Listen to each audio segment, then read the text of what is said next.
ನಾನು ಇಲ್ಲ, ಅದು ಹಕ್ಕುಪತ್ರಗಳು ನಿಮಗೆ ಮತ್ತೆ ಮತ್ತೆ ಸ್ಪಷ್ಟಪಡಿಸ್ತೀನಿ. ಎಲ್ಲ ಹಕ್ಕುಪತ್ರಗಳು ಕ್ಯಾನ್ಸಲ್ ಆಗಿ ಸರ್ಕಾರಕ್ಕೆ ವಾಪಸ್ ಹೋಗಿದೆ. ನೀವು ಇಒರ್ನ ಚಿಕ್ಕಬಳ್ಳಾಪುರ ಇಒನ ಮಂಚೇನಹಳ್ಳಿ ಇಒನ ಕೇಳಿ, ಅಷ್ಟು ಹಕ್ಕುಪತ್ರಗಳು ಸರ್ಕಾರ ಹಿಂಪಡೆದಿದೆ, ವಾಪಸ್ ಹೋಗಿದೆ.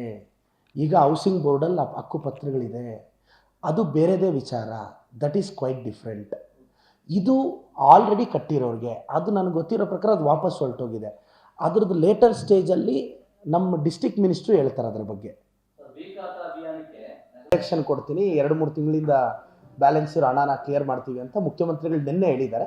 ಅದು ಇವತ್ತು ಪತ್ರಿಕೆಯಲ್ಲೂ ಬಂದಿದೆ. ನನಗೆ ಭರವಸೆ ಇದೆ, ಒಂದು 4-5 ದಿನದಲ್ಲಿ ಅದು ಬಿಡುಗಡೆ ಆಗುತ್ತೆ. ರಾಜ್ಯ ಸರ್ಕಾರ ಆರ್ಥಿಕವಾಗಿ ಯಾವುದೂ ಇಲ್ಲ. ಈ ಬಾರಿ ನಮ್ಮ ಸಿದ್ದರಾಮಯ್ಯ ಸಾಹೇಬರು 16ನೇ ಬಡ್ಜೆಟ್ಟು 4 ಲಕ್ಷ ಕೋಟಿ ಮಂಡಿಸ್ತಾ ಇದ್ದಾರೆ.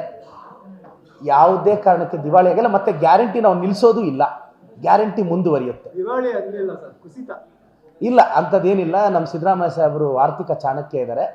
ಅವ್ರು ಖಂಡಿತವಾಗೂ ಈಗ ರೆವಿನ್ಯೂ ಎಲ್ಲ ಜಾಸ್ತಿ ಆಗ್ತಿದೆ ಸರ್. ಮುಂಬರೋ ಬಜೆಟಲ್ಲಿ